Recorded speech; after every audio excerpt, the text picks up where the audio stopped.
Student, class 12 subject chemistry, unit first है solid state. आज का टॉपिक रहेगा हमारा coordination number and close packing. तो सबसे पहले कि कोऑर्डिनेशन नंबर कहते किसे, कोऑर्डिनेशन नंबर होता क्या है, ये इसके बारे में पढ़ेंगे। तो सबसे पहले डेफिनेशन लिखते हैं। Coordination number, clear. Coordination number होता क्या है, डेफिनेशन क्या है? The number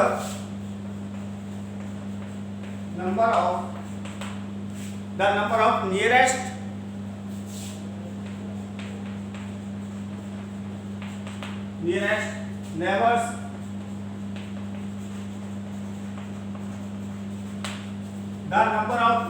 neighbours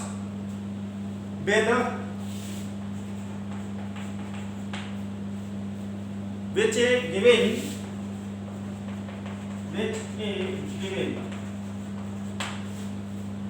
particles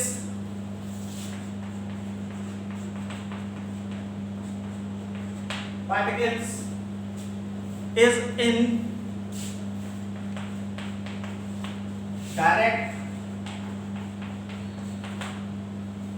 contact in a crystal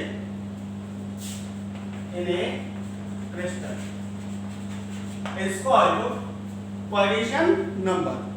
एक बार फिर रिपीट कर देता हूं। The number of nearest neighbours with which a given particle is in direct contact in a crystal is called coordination number. तो coordination number से close packing में बताऊंगा किस प्रकार से ये टच करता है, तो कैसे कोऑर्डिनेशन नंबर को कैलकुलेट किया जाता है। तो सबसे पहले क्लोज पैकिंग देखें आप। अभी मैं इसको टॉपिक को क्लियर करूंगा, पहले क्लोज पैकिंग देख लें। Close packing clear. तो क्लोज पैकिंग तो किसी भी क्रिस्टल के अंदर, जैसे ये क्रिस्टल है क्यूबिक क्रिस्टल, किसी भी क्रिस्टल के अंदर जो कॉन्स्टिट्यूएंट पार्टिकल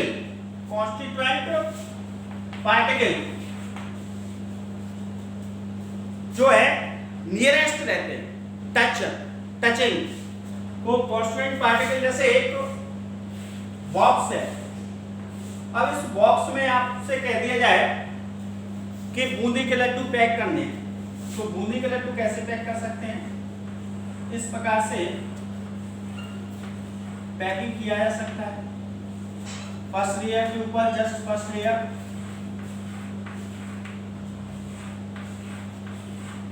इस प्रकार से एक बॉक्स के अंदर आपने इन बूंदी के लड्डुओं को पैक कर दिया। एक स्टूडेंट ए ऐसे पैक कर रहा है, दूसरा स्टूडेंट इसको ऐसे पैक कर रहा है। 1 2 3 4 जो इसके डिस्पर्सन, मतलब बॉयज के अंदर छोड़े गए बॉयज में फर्स्ट रो के जो बॉयज है या डिस्पर्स एरिया है, जैसे ये दिखाई दे रहा है, इसके बीच में जो मिडिल पार्ट है उसमें सेकंड लेयर लगा रहा है। तो सेकंड लेयर इस प्रकार से अरेंज कर रहा है।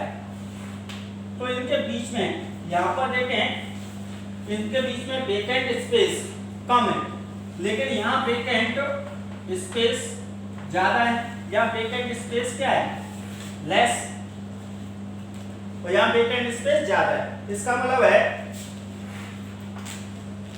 इसकी स्टेबिलिटी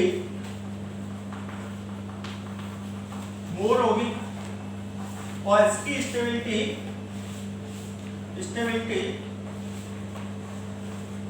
लेस है। बोला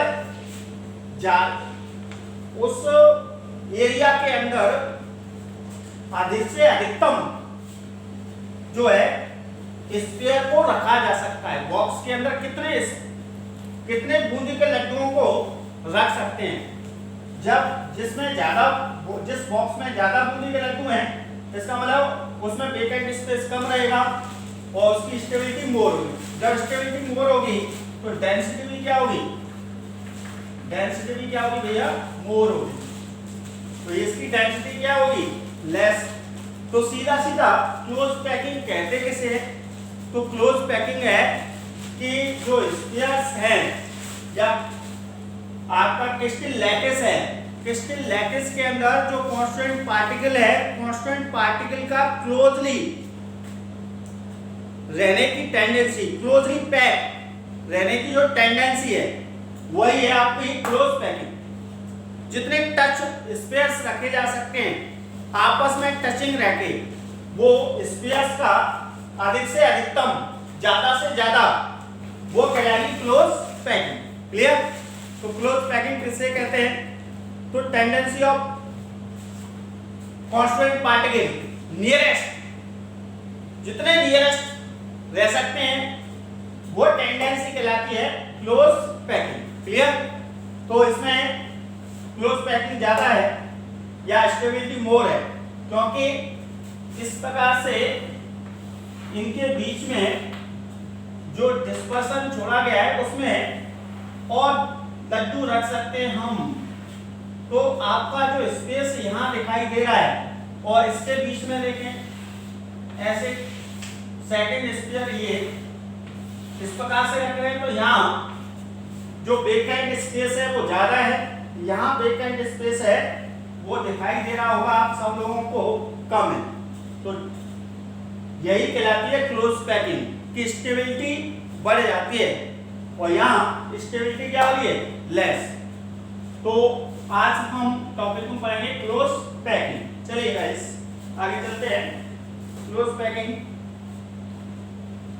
पढ़ लिया क्या होता है।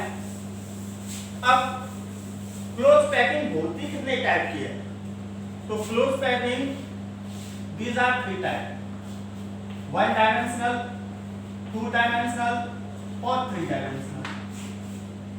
1 डायमेंशनल जैसे कांस्टेंट पार्टिकल्स को इस प्रकार से अरेंज करूं एक वर्टिकल लाइन में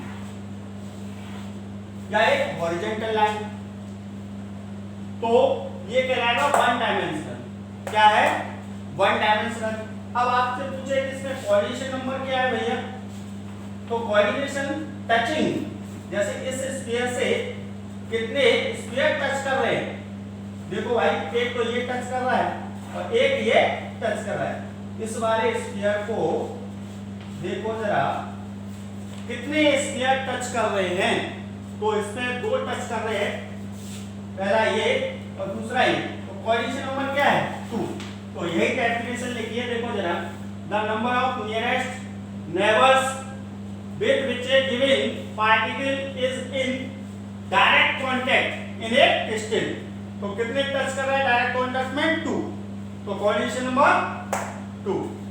तो इससे प्लेन फॉर्म होता है, तो चाहे वर्टिकल रख लो चाहे हॉरिजॉन्टल रख लो। क्लियर। तो ये 1 डायमेंशनल क्लोज पैकिंग कहलाती है। अब चलते हैं 2D। 2D देखें, 2D close packing, these are 2 type, these are 2 type, sphere close packing और हेक्सागोनल क्लोज पैकिंग। क्लियर। एक है स्फीयर क्लोज पैकिंग, दूसरी है हेक्सागोनल क्लोज पैकिंग। तो 2D में स्फीयर क्लोज पैकिंग किसे कहते हैं और हेक्सागोनल क्लोज पैकिंग किसे कहते हैं, तो वो हमें देखना है।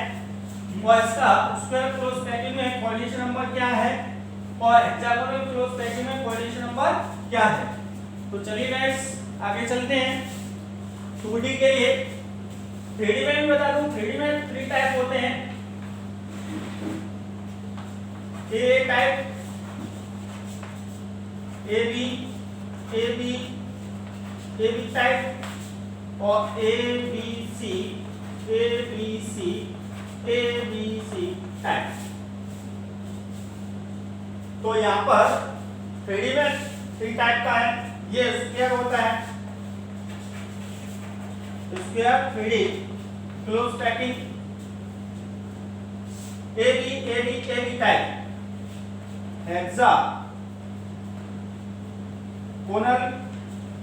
3D क्लोज पैकिंग, और ये होता है FCC 3D क्लोज पैकिंग या CCP। तो सबसे पहले हम 2D पढ़ना है। 2D के दो टाइप्स हैं, स्क्वायर क्लोज पैकिंग और हेक्सागोनल क्लोज पैकिंग। 3D के 3 टाइप हैं, square 3D close packing, hexagonal 3D close packing और FCC 3D क्लोज पैकिंग। इसको स्क्वायर को बोलते हैं A टाइप, हेक्सागोनल को AB टाइप और FCC या CCP को ABC और ABC टाइप क्लोज पैकिंग। तो चलिए गाइस 2D पे पढ़ते हैं स्क्वायर क्लोज पैकिंग। तो देखें स्क्वायर क्लोज पैकिंग होती क्या है। तो 2D में हम पढ़ रहे हैं 2D क्वेश्चन नंबर को यहां से साफ कर देता हूं।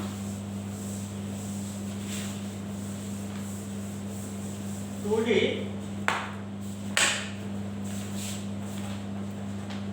Close packing.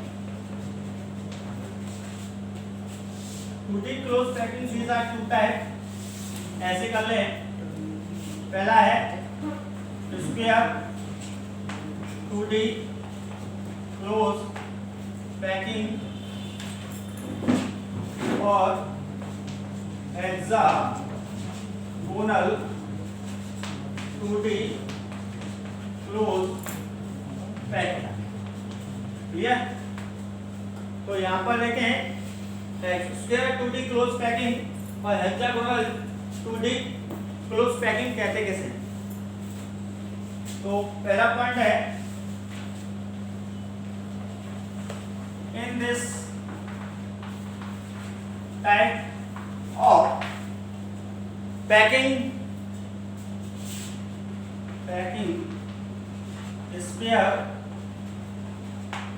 sphere are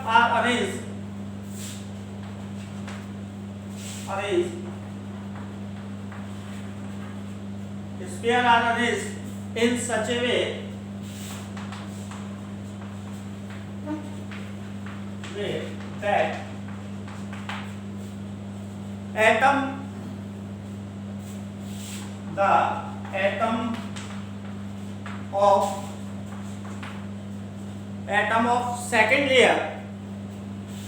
atom of second layer are just exactly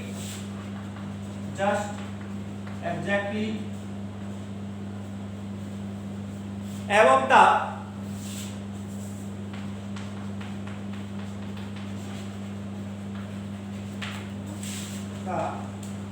first layer। इधर देखें, in this type of packing sphere are arranged in such a way that atom of second layer। तो इसको बनाया जरा स्क्वायर 2D क्लोज पैकिंग। तो first layer ये हो गई आपकी 1 2 3 इधर बना देता हूँ 1 2 3 4 5। जस्ट फर्स्ट लेयर के ऊपर सेकंड लेयर को रखना है स्फीयर 2 3 4 5 1 2 3 4 और ये 5। तो यहाँ देखें in this type of packing sphere are arranged in such a way that atom of second layer। तो ये आपकी फर्स्ट लेयर है, ये आपकी सेकंड लेयर। तो फर्स्ट स्फीयर के ऊपर जस्ट सेकंड स्फीयर रखा हुआ है। फर्स्ट लेयर के ऊपर जस्ट सेकंड लेयर का स्फीयर रखा हुआ है in such a way that the atom of second layer are just exactly above the first layer। तो यहाँ से देखें कि वन स्फीयर ये है, ये कितने को टच कर रहा है, देखो जरा, एक तो ये टच हो रहा है, एक ये टच हो रहा है, एक ये टच हो रहा है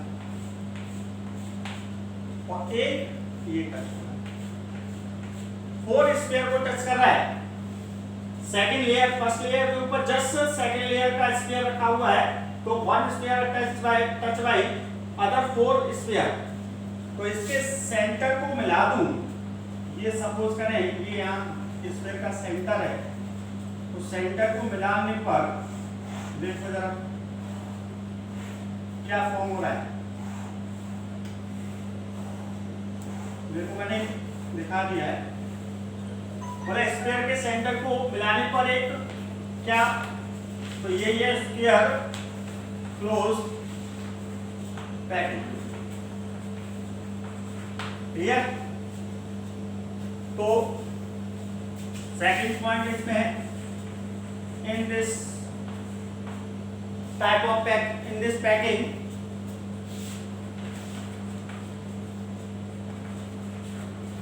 सेंट्रल एटम या sphere, central atom touch with other sphere, other atom, atom कह लें या स्फीयर कह लें, बात एक ही है। Other atom are formed sphere, are formed sphere shape, sphere shape। तो यहाँ पर देखें in this packing central atom, central atom ये है और फोर स्फीयर टच कर रहे हैं, उनके सेंटर को मिलाने पर क्या फॉर्म हो रहा है, एक स्फीयर फॉर्म हो रहा है, क्लियर है। तो अभी हमने पढ़ा था कोऑर्डिनेशन नंबर, तो इसका कोऑर्डिनेशन नंबर बताइए, चलिए कोऑर्डिनेशन नंबर कितना होगा, वन स्फीयर कितने को टच कर रहा है, फोर को। जब फोर को टच करेगा तो कोऑर्डिनेशन नंबर फोर ही होगा, ढक्कन। तो कितना है coordination number, it's coordination number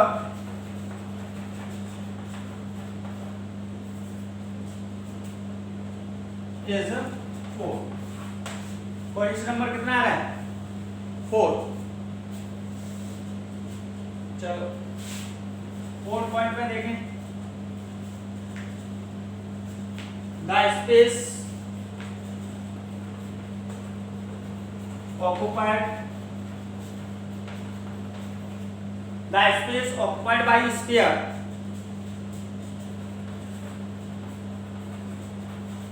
sphere कितना कर रहा है, इन 52.4%, कितना 52.4, 5 point, the space occupied, space occupied by points कितना रह गया, मतलब इनके बीच में वेकेंट स्पेस कितना रह जाता है। तो पैकिंग एफिशिएंसी में पहले बता चुके हैं हम लोग, पैकिंग एफिशिएंसी निकाल चुके हैं। सिंपल के लिए कितना आता है 52.4%। तो अनऑक्युपाइड स्पेस कितना रहेगा 47.6। ये चीज इंपॉर्टेंट है, कंपटीशन में पूछ ली जाती है कि स्क्वायर क्लोज पैकिंग की पैकिंग एफिशिएंसी कितनी है 52.4 और अनऑक्युपाइड स्पेस या स्पेस ऑक्युपाइड बाय वॉइड्स कितना रह गया, या अनऑक्युपाइड स्पेस कितना है 47.6%। तो ये तो हो जाती है स्क्वायर क्लोज पैकिंग, क्लियर। चलिए गाइस अब चलते हैं हेक्सागोनल। तो क्योंकि ये डिफरेंट भी पूछ लेता है, डिफरेंट पूछ लेता है, इसलिए मैंने पॉइंट में इसको लिखा है। अब हेक्सागोनल, हेक्सागोनल क्लोज पैकिंग। तो हेक्सागोनल क्लोज पैकिंग कहते किसे हैं, तो पहले समझ लो। मतलब इन दिस टाइप ऑफ पैकिंग, देखो ये 1 2 3 4 5, ठीक है। अब डिस्पर्सन स्पेस के बीच में यहां पर क्या था, first layer just second layer का स्पेस, जो फर्स्ट लेयर के स्पेस के ऊपर या रो है, फर्स्ट लेयर की रो है, तो सेकंड लेयर का जो स्पेयर है जस्ट उसके ठीक ऊपर है, exactly just exactly above the first layer. यहां पर डिस्पर्सन फेस में रखना है इस प्रकार से 1 2 3 4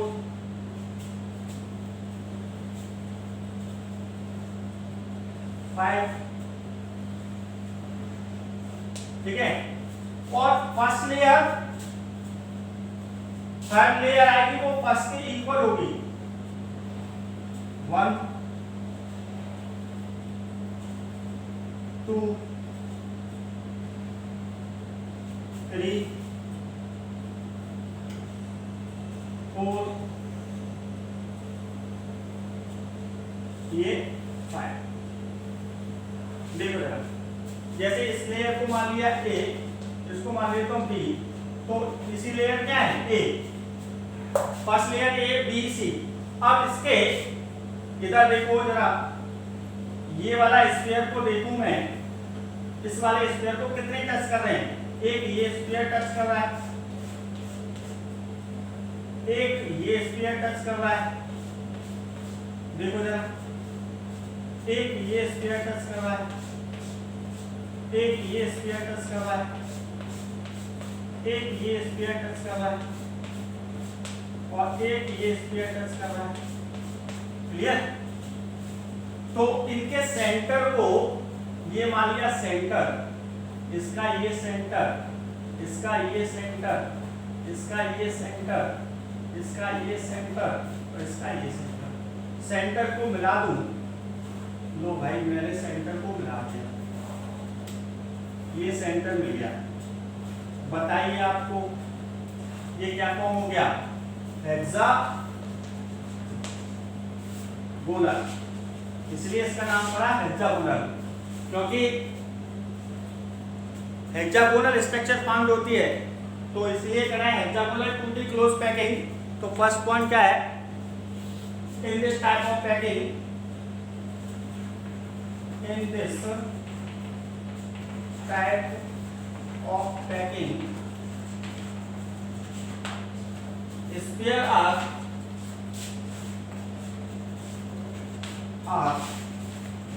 arranged, sphere are arranged in such a way that atom of second layer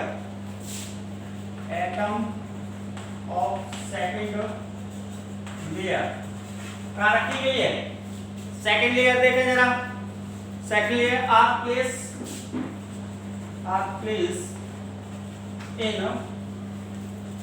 place in the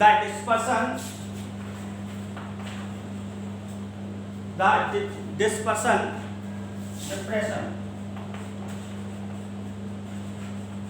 depression, जो फर्स्ट लेयर का जैसे वॉइस इस प्रकार से इसके बीच में रखा है, इसको बोलते हैं depression of first layer,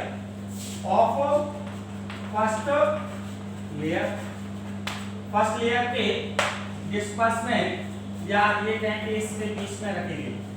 clear? तो चलिए गाइस सेकंड पॉइंट पे चलते हैं। In this type packing centre atom touch with other atom are form square shape. तो यहाँ क्या हो जाएगा? सेकंड में देखें, in this packing, in this packing central atom touch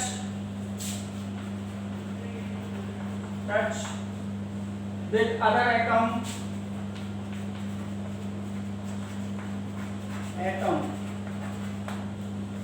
are formed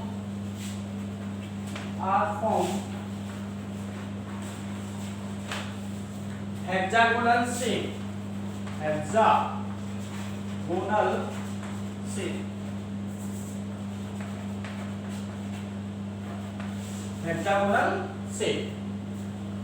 third point में देखो जरा, चलिए गाइस बताइए कोऑर्डिनेशन नंबर क्या होगा इसका? कोऑर्डिनेशन नंबर 1 स्क्वायर कितने को टच कर रहा है? 6 को। 1 स्क्वायर कितने को टच कर रहा है? 6 को। तो कोऑर्डिनेशन नंबर 6। यहाँ कोऑर्डिनेशन नंबर कितना है? 4। It's coordination number is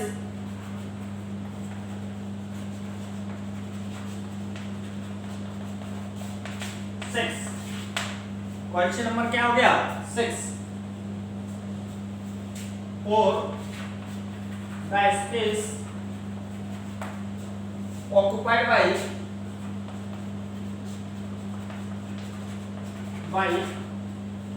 sphere कितना स्फीयर को? तो 60 जो होता है 60.4%। ये है इंपोर्टेंट। और 5 में अनऑक्युपाइड स्पेस कितना बचेगा? इसका 2। इसमें से 100 में से इसको सबट्रैक्ट करते हैं तो 39.6%। अब आपसे पूछे कि स्टेबिलिटी किसकी मोर होगी? भाई यहाँ पर देखें अनऑक्युपाइड स्पेस कितना है? 39.6। और इसका अनऑक्युपाइड स्पेस कितना है? 47.6। तो स्टेबिलिटी उसकी मोर होती है जिसमें अनऑक्युपाइड स्पेस लेस हो। तो हेक्सागोनल की स्टेबिलिटी क्या है? स्टेबिलिटी मोर होती है किसकी? हेक्सागोनल की comparison than square close packing से। तो हमने आज पढ़ा हेक्सागोनल क्लोज पैकिंग और स्क्वायर क्लोज पैकिंग। मतलब 1 डायमेंशनल पढ़ लिया और 2 dimensional close packing. These are 2 type. पहली स्क्वायर क्लोज पैकिंग, दूसरी हेक्सागोनल क्लोज पैकिंग। और आज का टॉपिक था कोऑर्डिनेशन नंबर। तो कोऑर्डिनेशन नंबर कैसे निकालते हैं वो भी सीख लिया। तो स्क्वायर क्लोज पैकिंग क्या होता है उसके बारे में हमने जानकारी ली। और हेक्सागोनल क्लोज पैकिंग है उसके भी हमने पढ़ लिया। अब क्वेश्चन कैसे पुट ऑफ किया जाता है वो देखें। तो आपका बोर्ड के अंदर what are different between square close packing and hexagonal close packing. तो ये सारे पॉइंट हैं, मैंने 5 पॉइंट दिए हैं। तो कोई भी 4 पॉइंट्स लिख सकते हैं इनमें से। दूसरा मिडिल से कैसे क्वेश्चन आ सकता है कि इसकी भाई स्पेस ऑक्युपाइड स्फीयर कितना है? 52.4। अनऑक्युपाइड स्पेस कितना है? कोऑर्डिनेशन नंबर कितना है? इसका कोऑर्डिनेशन नंबर कितना है? ये सब आपसे पूछ सकता है। तो नेक्स्ट वीडियो में मिलेंगे हेक्सागोनल के बाद 3 डायमेंशनल क्लोज पैकिंग। चलिए